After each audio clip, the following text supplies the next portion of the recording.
Put God first. Your presence in their lives gives them validation. Our children don't need us to be superheroes. If you do these things, the next generation and the generations that follow will live in a world far better than the one we have today. Men, stand up, be fathers.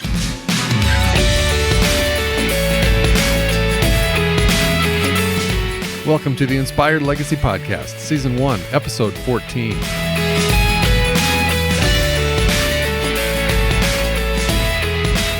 I'm Mark Henderson, your host and founder of the Inspired Legacy.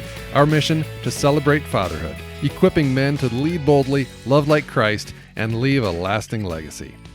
And like I've mentioned on the show before, to leave any kind of a meaningful, lasting legacy, you need to make an impact on somebody's life. And I cannot think of a more effective way to impact a child's life than being a youth sports coach. Now, I know a lot of you may have kids who aren't into sports. That's totally fine. I can respect that. But before you tune out and delete this episode, consider that sports are a microcosm of life. I think that's why so many people love their sports, because so many lessons learned on the field can be translated and applied to life, young or old. So again, if your child isn't into sports, that's fine. But I really would encourage you to let them give it a shot, at least for one season.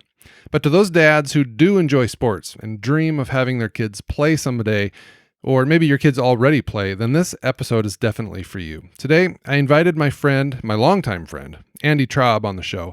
Andy and his wife of 13 years have 3 kids, and Andy is one of the most committed dads that I know. And I've seen this commitment really come alive the past few years as I follow Andy on social media and see that he's helped his oldest son really develop a love for the game of baseball. But Andy's not merely cheering from the stands, although if that's all he could do, there's nothing wrong with that. Andy has stepped up and volunteered to coach his son's team, and he's done this for several years now. And during this time as a youth sports coach, again, for his son's team, Andy has developed some proven methods of helping his son and other players on the team identify the many emotions that surface during and after a game, in particular, the feeling of frustration. He's helped them identify these emotions early and turn them into positive energy, helping them learn and grow personally from the sports that they've all come to love. The concepts that Andy touches on can help, I think, any parent coach of any sport step up their coaching game and leverage the privilege that coaches have to build up their players and really help them discover their full potential as both athletes and individuals. And before I cut over to my interview with Andy, I need to apologize in advance. I made a rookie mistake and forgot to put my phone on Do Not Disturb mode when I was recording this call. So somewhere in the back half of this recording, you're going to hear my wife try to call me not just once, but twice. And it comes through as a mildly disruptive tone as Andy is trying to speak. Now, I don't think Andy was aware of it at the time, but it certainly made me cringe when it happened, and I knew I wasn't going to be able to edit it out. So anyway, fair warning. I hope you'll still be able to enjoy this conversation with Andy Traub. Andy, welcome to the show. How are you, man? I'm well because I'm talking to my old friend. I don't know, how old are you? 43. I'm just kidding. 43. Oh, you're not that old. If you're old, then I'm old too. No, I'm talking to you, man. So it's great to hear your voice, and I'm honored you'd ask me to be on. Well, I'm happy to have you. I hope and believe I'm going to help some people today. So I believe you will. I believe you will. I'm excited to dive into today's topic. I think it's one that a lot of dads will find interesting, and one that I think just about any dad listening can relate to in some form or fashion, but we'll get to that here in a minute. But yeah, glad to have you on the show. For those of you who don't know Andy and I do go way back. So we are old friends, my friend. We are. Gosh, it's been probably 10 plus years since you lived. Definitely. You lived in Sioux Falls, South Dakota back in the day, and we've been in Bible studies together, and we've hung out together, and then you decided to move. What the heck? Sorry, I got tired of freezing my blankety blank off. I know, I don't blame you. Yeah, all right. But again, for those of you who don't know who Andy is, Andy, just take a minute here and just kind of tell us who you are, what you do outside of today's topic, and help us get to know you a little bit better. Well, first, if you don't know who I am, you're totally normal. I don't know why people would know who I am. But I am a father of 3 kids, 11-year-old, 9-year-old, 7-year-old. My 9-year-old will be 10 in a couple days. And boy, girl. My oldest is way into baseball. My middle daughter is way into anything musical and ballet. She's at a Greatest Showman camp this week. They're doing some Greatest Showman. If you haven't seen that movie, you're not a good father. Take your daughters. Oh, boy. It's not a joke. I haven't seen it yet. And you're not a good father. And my youngest is, I don't know, my youngest is funny. That's all I know about her so far. My wife and I have been married for 13 years.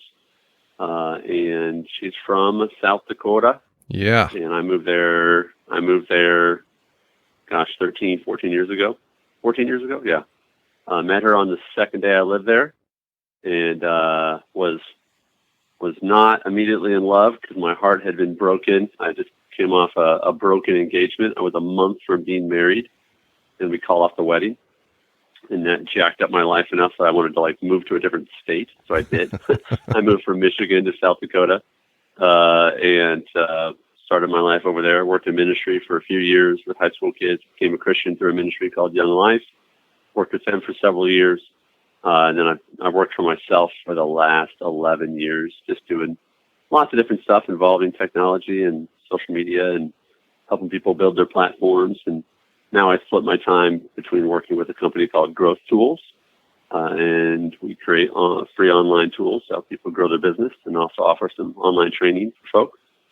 And I do my own stuff. I help people kind of grow their online platform through some one-on-one coaching.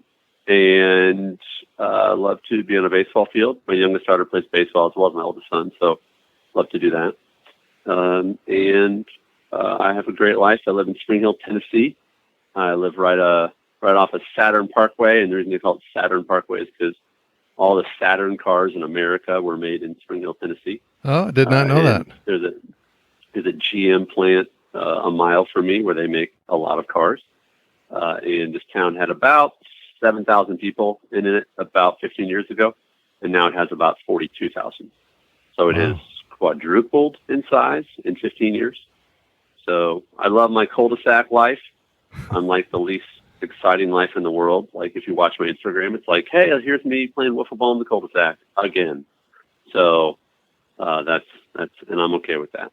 So yeah, but man, that's what I've always loved about you. It's just you are chest deep in fatherhood, and you just own it. You love it, and I think that because of that, you've gone all in on your kids' interests. Specifically baseball, which is kind of what's led to today's topic. Yeah, we're going to talk about that today. Yep. Yeah. So I know your son, your oldest, is a baseball fan and player, and it sounds like your daughter is as well. And that's kind of led you down the path of coaching, and it sounds like you've sort of uncovered a need to help equip dads to be better coaches. So tell me about that. It's icoachmykid.com is what we're talking about, right? Yeah, icoachmykid.com, which is a place for you to go. Right now I just have one guide there, but it's how to help your player or son or daughter, whoever that is, if you're a coach and it's not your kid, but if it is your kid, whether you are their coach or not, really. If you know an athlete that gets frustrated and it hurts their performance, which is basically every athlete, then I have a process, and then the guide on there is just a discussion guide on how to have a conversation with your player or son or daughter and help them go from frustrated to focused. So when my son gets frustrated, his performance suffers. And so he's self-aware enough to know that if I say, are you frustrated right now? He'll say yes. And it's usually after he's made a mistake or, hasn't gotten hit or something like that. And what we helped figure out together was when he's frustrated, his performance suffers tremendously. And so what I've taught him, and you can learn about it by just reading that guide, it's super simple, is there's a process that you can go through mentally to say, I'm frustrated. That happens naturally. You can't say I'm not tired. You're either tired or you're not. But what do you do when you feel frustrated? And how can you turn that frustration which is just energy. Mm-hmm. It's a feeling. How do you turn that into focus? And so he recognizes when he's frustrated, and instead of getting unfocused and distracted and looking to the past, what he does is he turns that looking backwards. Instead, he looks forward. Instead of negative thoughts about what he did wrong, he starts to think positive thoughts about what he's going to do next. So he goes from thinking about the past and sucking, not being good, to thinking about what he's going to do next and how he's going to do it better. And this all happens, in a matter of 10 seconds on the field. But this is just a conversation. And so I'll ask my son, or he'll be on the field and he'll make a mistake, or he'll strike out, or whatever. And I'll just say frustration. Or are you frustrated? And he'll go, yes, which is okay. Mm-hmm. But he knows when I ask him that, okay, what are you going to do with that? Mm-hmm. Right? What are you going to do with that? And he said, and so I don't have to tell him, get focused. I just say, are you frustrated? And he'll go, yep. And so that's his trigger to get focused. And that's something that I talk about there. And I'm just working on more and more resources and really practical things. I'm not like a certified coach. I'm looking at getting to some of that. But, I'm not the most analytical baseball mind on the planet. But I love my kids. And I have YouTube and a baseball glove and Amazon. And so I am fully equipped to be a coach. It's if you care about kids and you're willing to be patient and teach them the basics, then you can be a coach. And we need more coaches that know less about the sport, but know more about how to love kids, how to reach kids, how to communicate with kids, than we do more coaches who just are really good at sports, but are jerks or sarcastic or mean or whatever. And there's plenty of those. So that's my passion. My passion is less coaches who people go, well, yeah, he's a jerk to the kids, but they win. Then I don't want him to be my kid's coach. And there's too many people that sort of go, well, that's just, you got to put up with that, And I say, no, you don't. There's plenty of people out there that are good, and if there's not, then you be the coach. Yeah, man, this is, I misspoke earlier. Your program is really geared to anybody who's a coach, but I'm kind of looking at all of this through the lens of fatherhood. And I know a lot of dads who coach their that's kids. Who it's first. Yeah, that's who it is first. But I hope that, if you have a coach that you think could use some encouragement, you could send them to icoachmykid.com. And even if they don't, most coaches do coach their own kid, though. I mean, that's the other part of it is most coaches have their own kid at some part of the process. But yeah, I mean, I'm still working out some of the identity of the mission, but primarily the problem I'm trying to solve, if you can hear my voice, I'm trying to solve the problem of dads who don't feel confident that they really are and can coach their kids effectively, and or by doing that, solving the problem of coaches who are just jerks or just don't know how to talk to kids in a way that's effective, i.e. their performance improves, but they're not berating them. They're not belittling them. They're not shaming them, right? Yep. Because that's where we go, because it's easier to go there. Yeah, and it's easier to say, fine, quit, be lazy. I mean, that's one way to do it. Yeah. Yeah. It's another to look at my son and say, Samuel, you're better than that. You're better than that. I know you're better than that. You can do it. Right? Yeah. That's the exact, he just did the exact same thing, but I chose a different response. And so that's what I'm trying to do. Is I'm trying to equip dads, trying to empower them to say, I can do this. I can coach my kid. Well, it's so important and so needed because I've got older kids, as you know, and they all played sports. And yeah, they were good too. Well, they were decent on every single sport, and they played a variety of sports. And through the years, every single sport, every single season, there was always at least one or two parents, usually the dads, who were way too extreme in how they supported their kids. And it's usually because they're living vicariously through their kids. It's like you can just see, oh, that dad was probably a stud back in the day, and now he can't play the game anymore, so he's living vicariously through his son or child, and he jumps down their throat every time they make a mistake. And I've seen that in every single sport all through junior high and high school. And it's like, man, you're missing the point of why the kids are out there. Yeah. I don't want to disagree with you on your own show, but let me add a little nuance to that. Yeah. Maybe. Like, I think there's some dads who they're not living vicariously as in they want us to succeed at the sport. I think when dads, and it's primarily dads, when they really jump, when we really jump on our kids, and I've done this, and I'm not coming to you that my hands are clean. I'm guilty. There's blood on my hands, right? Like, I'm guilty. When I get really upset at my son or daughter, what I'm frustrated by, first and foremost, is, if I'm really being honest, that how it reflects on me. Like, I feel like they're embarrassing me. Like, I'm like, are you kidding me? You're better. Like, I'm embarrassed for them, with them, whatever. Like, and that's selfish. It's not about me. Yeah, that's definitely an aspect So of it. I'm not trying to relive some old glory. What I'm trying to do is I'm trying to say, I know what you're capable of. You're better than that. But the other part of that is, we have the privilege to sit on the other side of the fence and just watch them perform. And it's so easy to find stuff they do wrong, because the nature of sports is mistakes, right? Like, Yeah. I'm old enough to remember when Chris Webber played for Michigan. The dude's retired from basketball. He's probably the NBA Hall of Fame by now. I remember when Chris Webber played at Michigan. This is probably early 90s or mid 90s. And he called timeout when they didn't have any timeouts left in the NCAA finals. And they basically lost because he called timeout. That guy made a mistake. That guy's a Hall of Fame basketball player, and he's mostly known because he made one mistake. And my point is, as dads, we just get way caught up in what our kids are doing wrong. And I would just say, fundamentally, no one has taught us how to talk to our kids. Yeah. We just do what comes naturally. You're doing something wrong, I'm going to scream at you through the fence, you're doing something wrong. Instead of talk to them after. This is what I teach my players, my parents, is by the time we get to the game, you can't coach your kids. It's too late. Yeah. You coach during practice, they play the game, right? So you're just there. Like, if they don't understand it by the time they're at first base, how to go from first to second, it's too late. Mm-hmm. So that's the other part of it. Parents and this is what was my mission. I want to teach parents how to talk to their kids in a way that they get the results they want, and their kids don't feel like horrible, and the dads don't embarrass themselves in the process.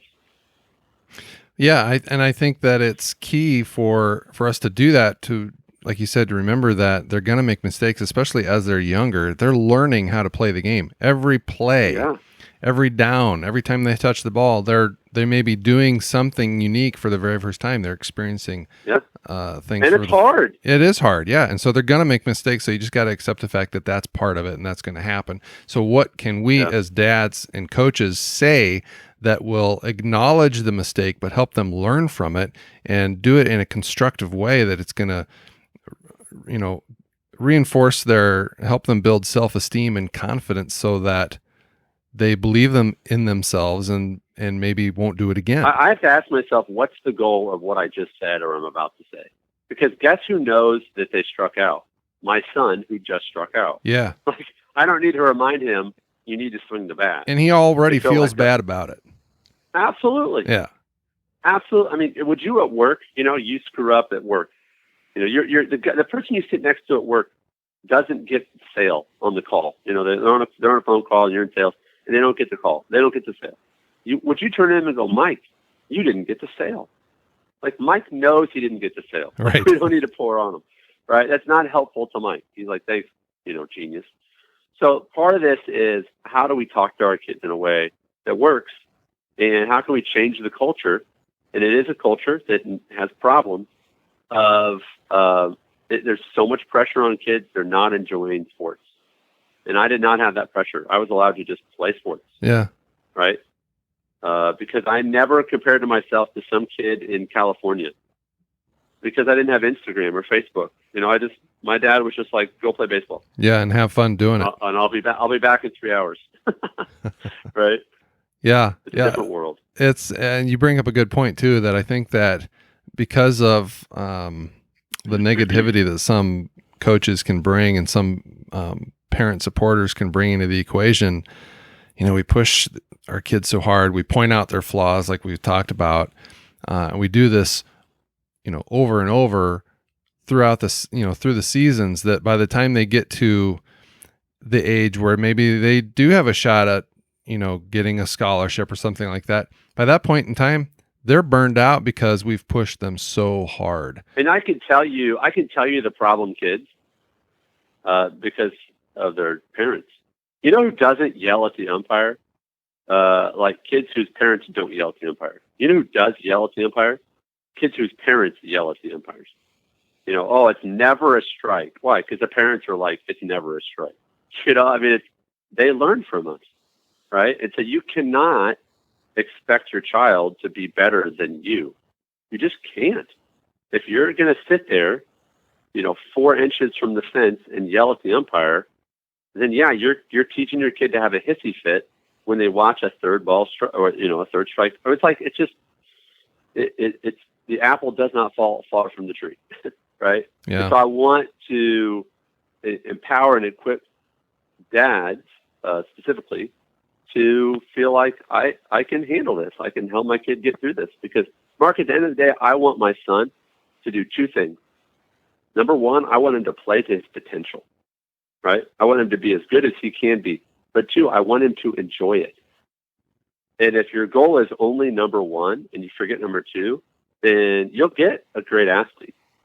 But they won't enjoy it, you won't enjoy it, and they'll probably burn out. Yeah. That's a great point, because they do have to enjoy it, because they're not getting a paycheck. So they've got to do it for the enjoyment. It's a sport. It is. It's a sport. Like, it's not a job. Like, it's supposed to be fun. Like, I have to stop and remind kids, like, guys, you're on a baseball field right now. Like, this is fun. And if you're not having fun, and like, look, I also tell kids this. I'm not all happy-go-lucky. Like, I'll say, hey, kids, guess what?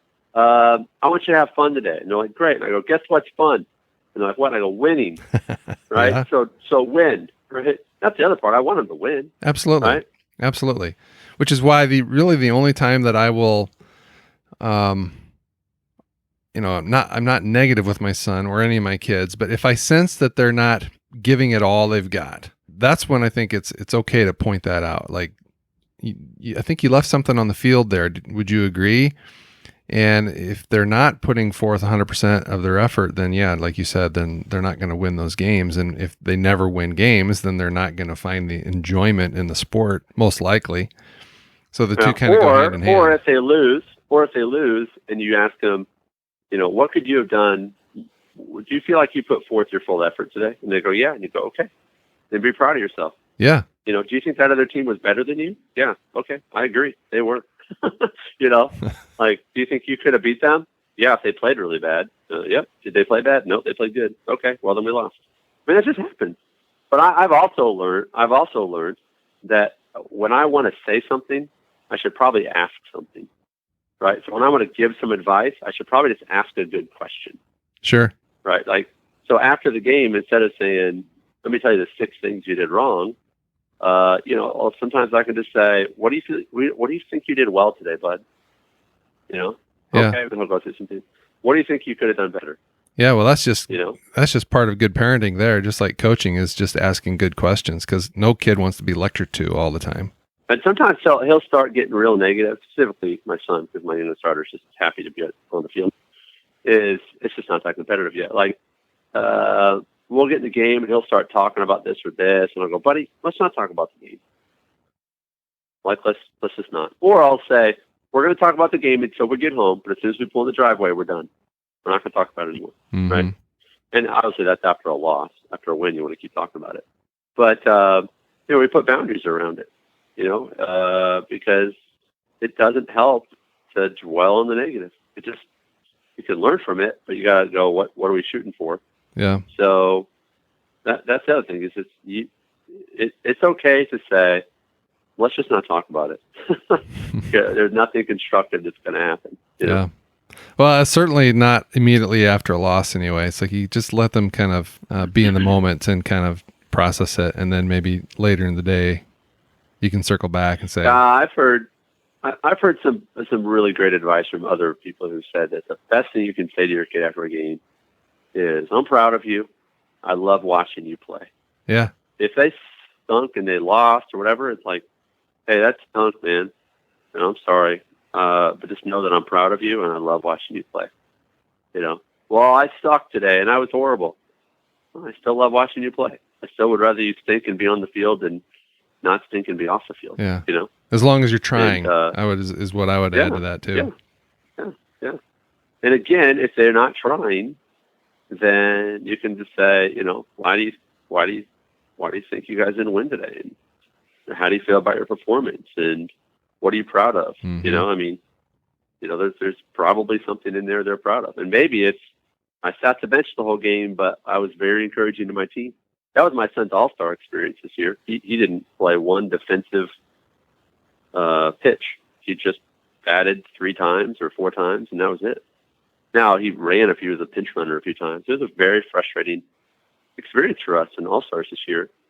And, you would think All-Stars is the pinnacle of the year. But for us, it was the most frustrating, 3 weeks of our year for the sport. And we learned a lot of lessons through that.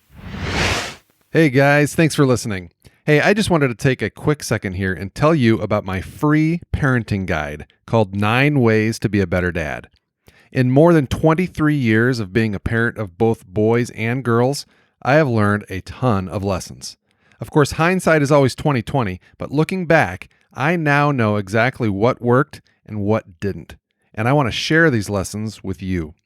I have compiled 9 game-changing parenting tips backed by biblical truths that will help you and your kids focus on 3 critical areas of life: principled living, strong and healthy relationships, and discovering true purpose.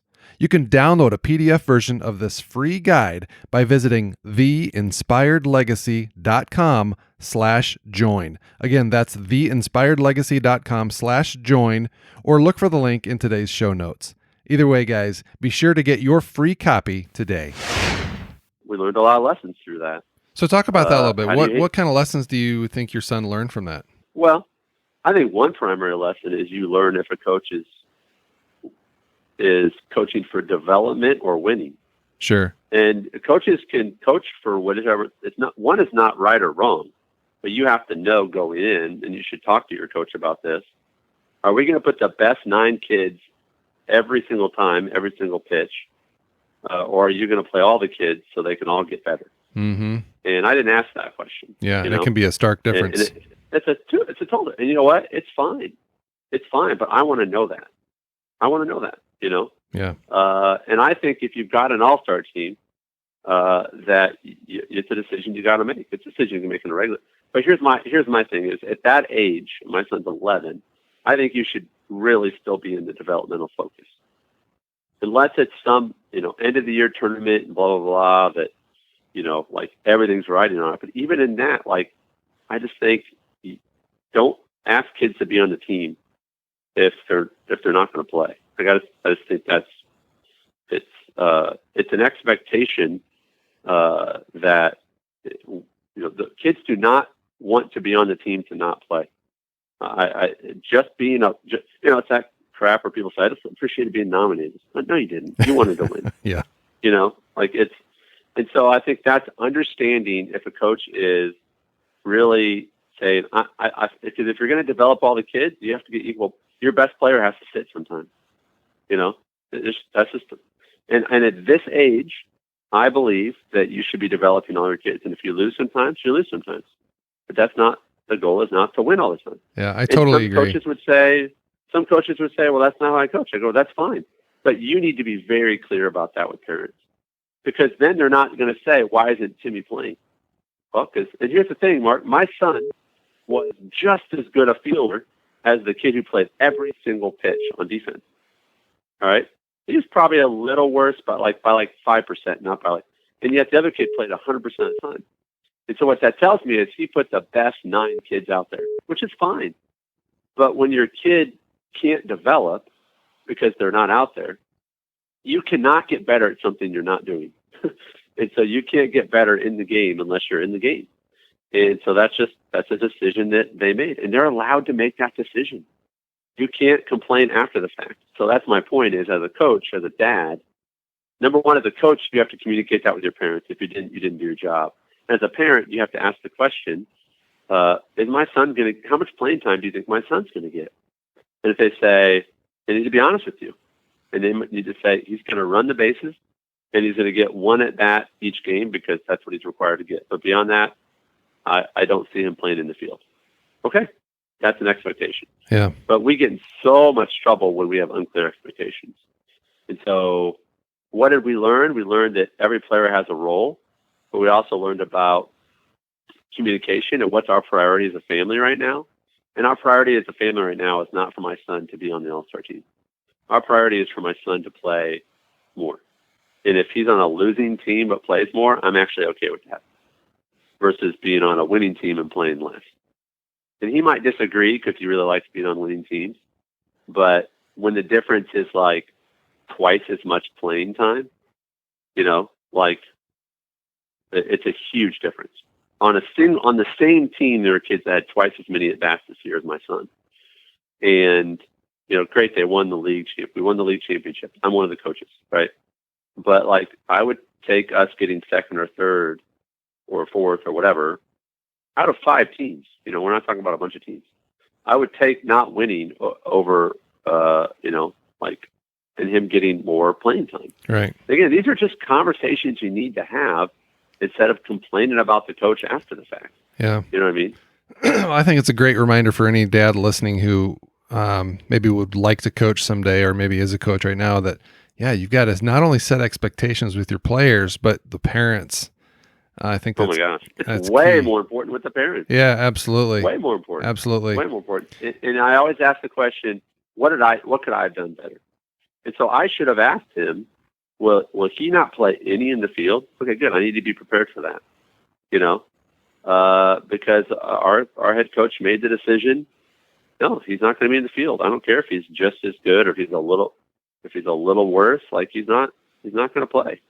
He's not even going to get garbage time. We all know what garbage time is. Like game's over, doesn't matter. He's not even going to get garbage time. And that would help with my expectation because you can't be resentful of a coach when you didn't ask, right? And you can't be resentful of parents when you didn't communicate. Right. Right? Right. That's not fair. So guys out there listening, guys out there listening who, maybe your kids play on a team, you got to put yourself in the coach's shoes and realize that, they're probably focused on developing the players as well. And they want to win just as badly as you want your kids to win. But if they've got to work through the rotation and put a player who's maybe not the best on the team, knowing that it could cost the game at a crucial point of the game, they don't necessarily want to do that, but they need to develop all the players equally. And so that's just kind of the position they're in. So I think it's an important point for parents to remember. For most of us, most of these conversations, we're talking about children. They're not even young men yet. Oh, young absolutely. Women. They're children. Yeah. Right? So my other part of this is, you're tall, Mark. How tall are you? I'm about 6'3". 6'3". I'm 6'2", right? And I know you're tall because we look eye to eye, and I don't look eye to eye to very many people, right? And so, when did you grow the most? I don't know. That's probably my second half of high school. Yeah, me too. Guess who got cut from the freshman basketball team? Me. Yeah. They're like, forget it, sport, right? But by my senior year, I was 6'2". It was too late, though, right? Like, forget I'm not. But now I'm a pretty good basketball player, right? I'm 41, but I'm not, I'm pretty good. Wow, I'm 6'2", and that helps. Better being 5'5" or whatever I was, right? And my point is, kids are still developing. And what's ridiculous is we're like, oh, they're a stud. He's 9, bro. Yeah. Versus that kid, they're worthless. Because he's 10. He's still sleeping with a teddy bear, man. Just chill out. And there's kids that are absolute beasts that I know, are high school kids. They're getting scouted.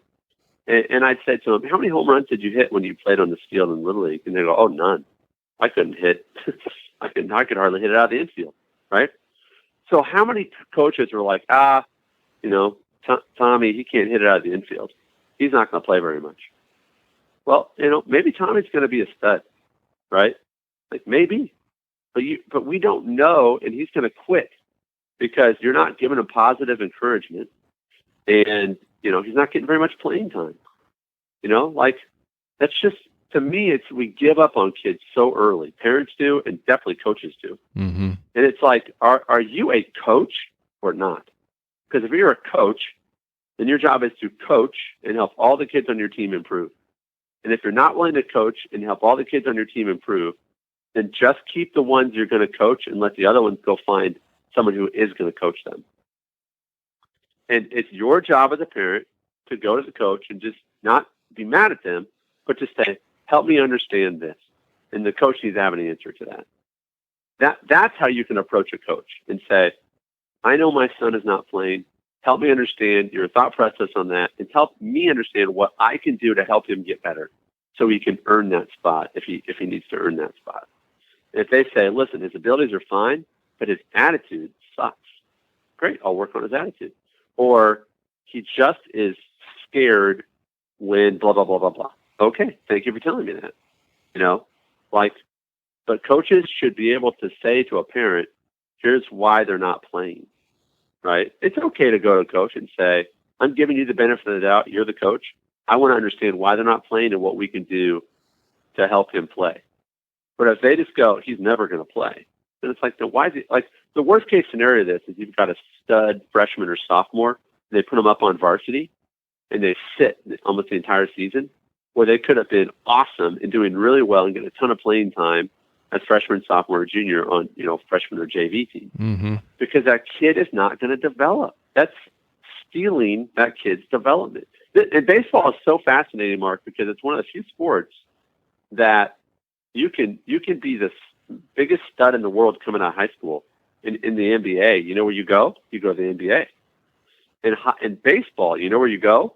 You go to Topeka. Yeah. You go to Toledo, right?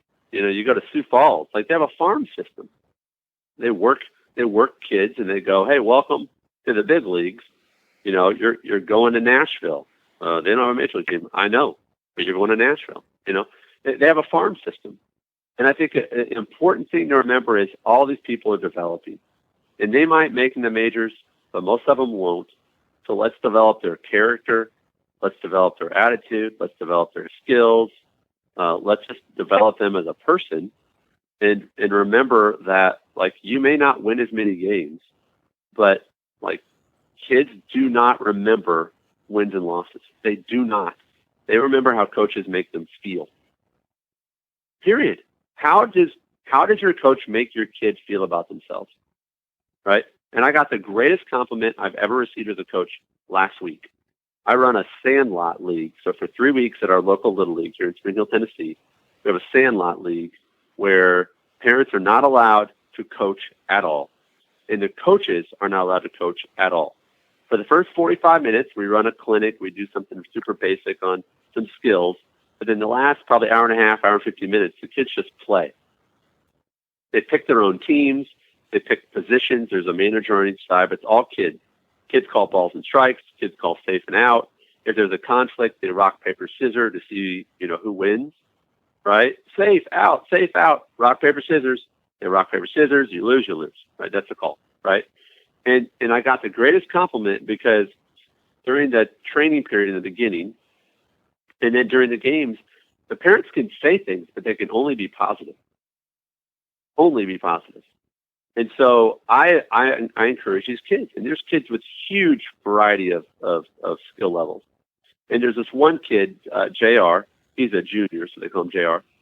And I just said, hey, JR, you're doing a great job on this something. It's just offhanded. I don't remember what I said to him. But his mom emailed me and said, we have had a really difficult time with coaches in the last 2 years. And I can't remember the last time a coach complimented JR on the field. And you did tonight, and he remembered that, and he's having a blast, and he can't wait to come again. And what makes me so sad is two things. One, he hasn't heard anything positive in 2 years. Yeah, that's sad. That's appalling. That's appalling, right? And the second is it took a sandlot. It took a recreational, doesn't really matter, that for him to hear something positive. And when that tells me, and this is what I want to encourage dads, we have a shortage of coaches.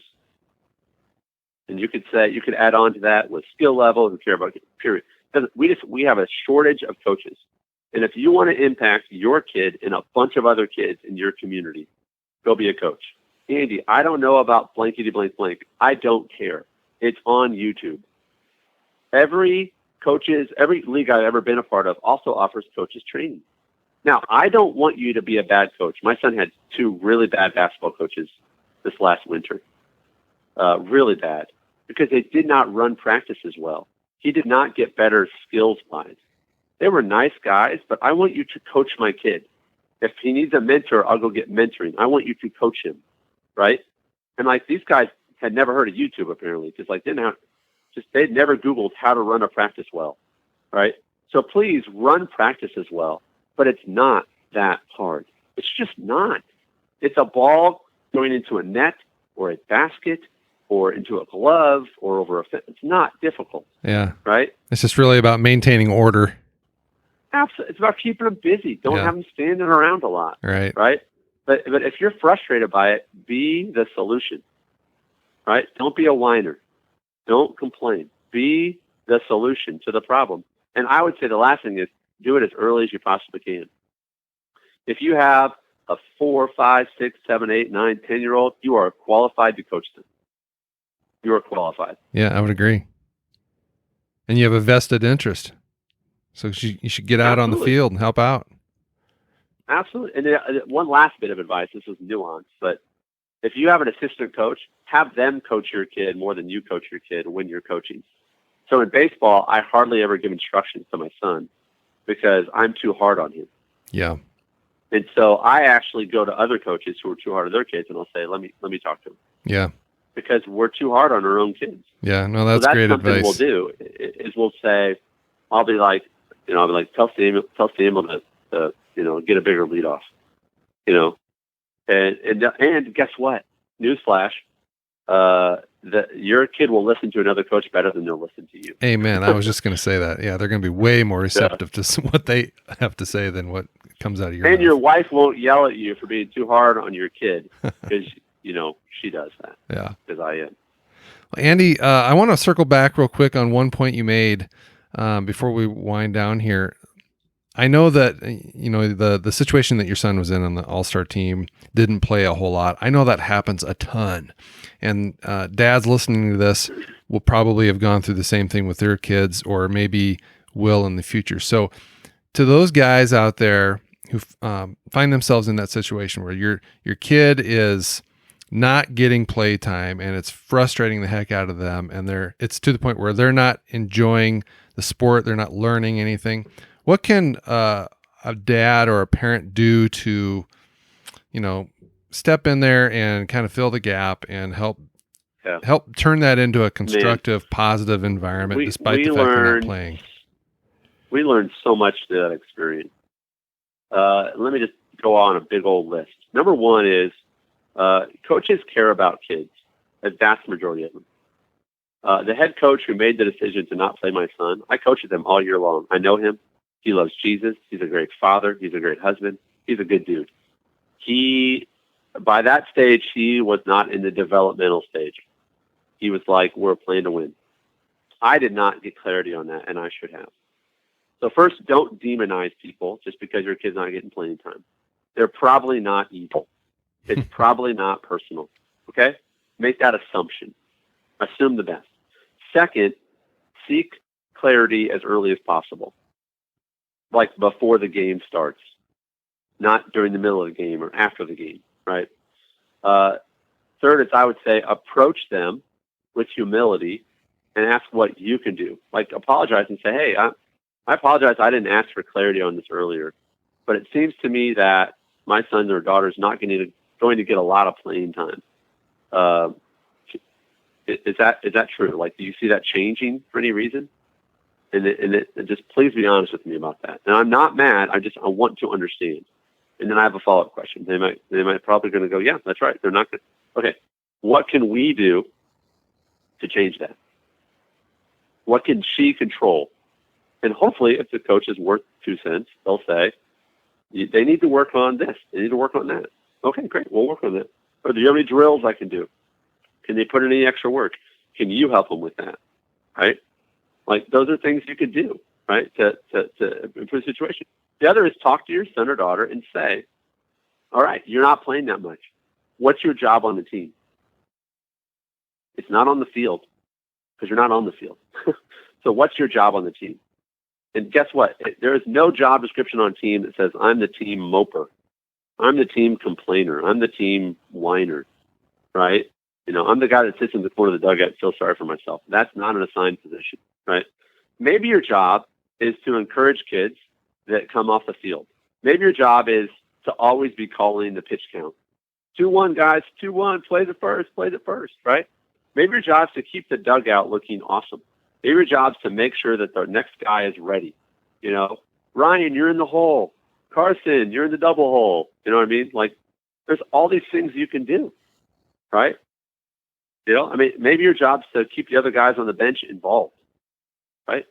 Maybe your job is just to ask the coach, what can I do to help right now? Yeah. Maybe your job is to warm up the right fielder. There's things you can do, right? Yeah, that's a really good point. And the last thing I would say is use it as motivation to get better.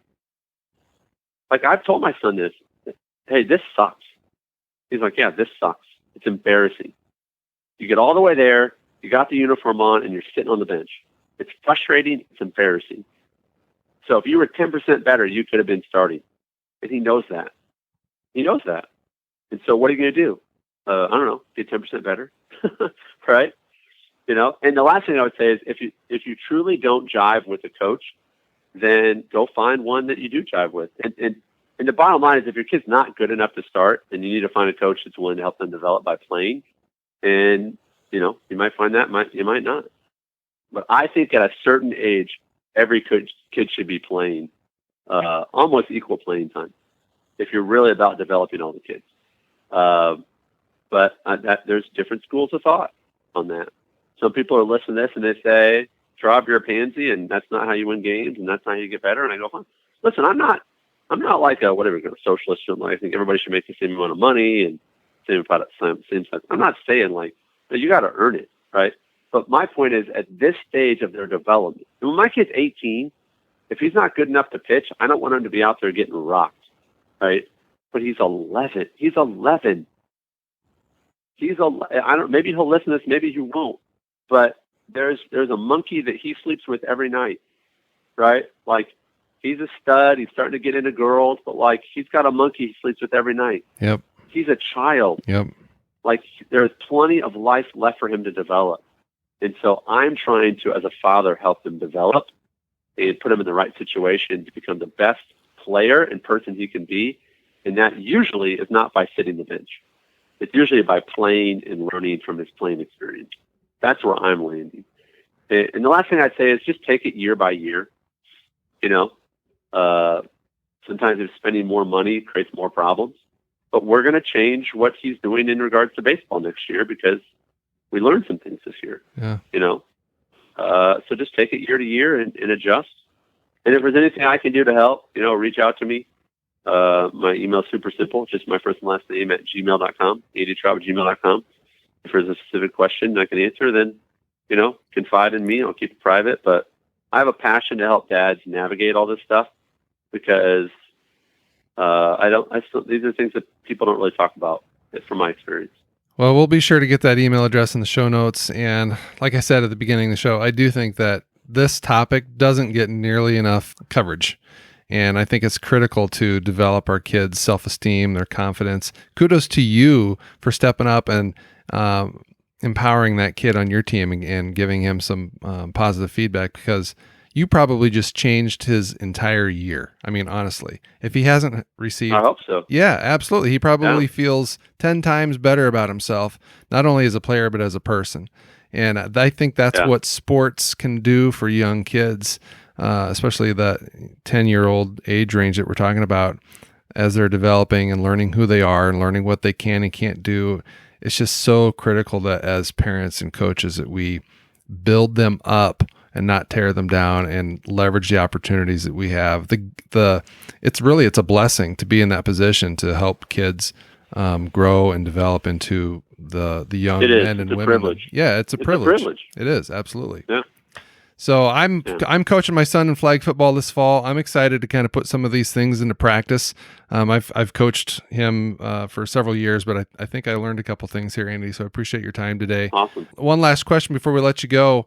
I think that you're leaving quite a legacy with your kids as you train them up and coach them in baseball and help them grow into adults like we've been talking about. So when you think of that in terms of legacy, like we talked offline, I think everybody has an idea of what legacy means. A lot of traditional things come to mind, but when you pair it with the word inspired and you talk about an inspired legacy, what does that mean to you? What is your definition of an inspired legacy? Well, I think of two things. One, I think that inspired, the first word I think of is intentional. To be inspired or inspirational implies that you were thinking about it. It's not an accidental legacy. It's an inspired, meaning I put some thought into it. So one, just think about what kind of legacy you want. You know, when we don't think about it, we're just going to get what sort of comes to us naturally. And for most of us, that's not good. You know? So inspired is, first think about it. And second is, I think an inspired legacy, is one that's honest. Like I need and want my kids to know that my legacy is that I'm a really imperfect person who is very honest about that, but really was trying. So my legacy with my kids will be, man, my dad lost his temper way too quick, way too often. You know, he cussed sometimes. I saw him fight with my mom sometimes in front of us, and that was a little scary. Like, they're going to say all this stuff about, man, my dad this. Like, my dad wasn't great with finances a lot of the time. I mean, these are all things that are just true about me. Like, they're just true, right? But then they're going to go, but, man, he loved us. Yeah. Like, man, he loved my mom. Man, he was a great coach. Like it's going to be, these things were true of him, but these were also true, right? It's when we try to hide, like, that we're actually humans, and we feel like, oh, that's my excuse for not leaving a legacy. So your legacy is that you were awesome even while not being great at everything, right? Like, my dad's legacy is mixed in that, like, you know, he got really too angry too quickly. You know, he's a very faulted man, but his legacy, as I remember, is getting up really early before the sun was up and coming home after the sun went down. His legacy is he lost his job when I was in college, and he went and worked at Target for a while. Mm. Yeah, I mean, like, that's his legacy. Mm-hmm. You know, so just remember, legacy isn't just the good stuff. Legacy is, in spite of who you are, you're still great, right? In spite of who you are, that voice in your head that says you suck. In spite of that, you're still awesome. Because here's the thing: my kids need me to be awesome because I'm the only dad they have. Yeah. And so I need to leave a legacy. You know, there's no substitute. Amen, man. Right. So, yeah, that's what comes to mind. Hope that's helpful. I love it. Well, man, before we let you go, is there anything outside of that email address that you left, anything that people should know about in terms of where they can find you online and learn more about what you're up to? Yeah, I think just go to icoachmykid.com, download that there. And really, if you know other people that could benefit from that, just share it with them. That would be huge. icoachmykid.com, share it with them. And then, like, you'll get some emails from me from there, and you can just always hit reply. And, you know, I'm addicted to email like most people, and I'll respond. So let me know how I can help. That's my passion. Very good. icoachmykid.com. Check it out. Andy, thanks again for your time, man. Appreciate it. All right. Appreciate you, brother. Thanks. Well, I enjoyed that, and I, like I said, took away a few key pointers that I'm anxious to try out with my son's team this fall. If you guys got any value out of today's episode, please share it with a friend. And if you could take 5 minutes to leave a review on iTunes, I would be extremely grateful if you would do that. This podcast industry still very much revolves around the number and quality of ratings and reviews received in iTunes. So the more of those that I can get, the more I'm able to get this show in the hands and ears of other people who can benefit from our mission. Now, let's talk Facebook. I know that a lot of you out there, maybe not even on Facebook, or maybe you have an account, but you just simply avoid the platform altogether because lately it's just a cesspool of divisiveness, and you wouldn't be wrong in that assessment. In either case, let me make a plea for you to revisit Facebook. But instead of getting sucked into the vortex of your Facebook feed, simply focus on much more productive private groups, specifically our private group for the Inspired Legacy. Consider it a sanctuary within Facebook where you don't see any political posts, you won't see people's vacation photos or silly animal videos. Our group includes only the followers of the Inspired Legacy, like-minded dads who are focused on keeping their axe sharp, so to speak, who are looking for encouragement and support, accountability, and spiritual growth. So if you don't get on Facebook for any other reason, again, log in to become a member of this group, and there's a link in the show notes of this episode for you to do that. That's it for this episode. Thanks again for listening. And again, if you got anything out of today's episode, please subscribe, leave a review, and share our message, because when we work together to lift up fatherhood, we're going to change the world one dad at a time. Until next time, live inspired.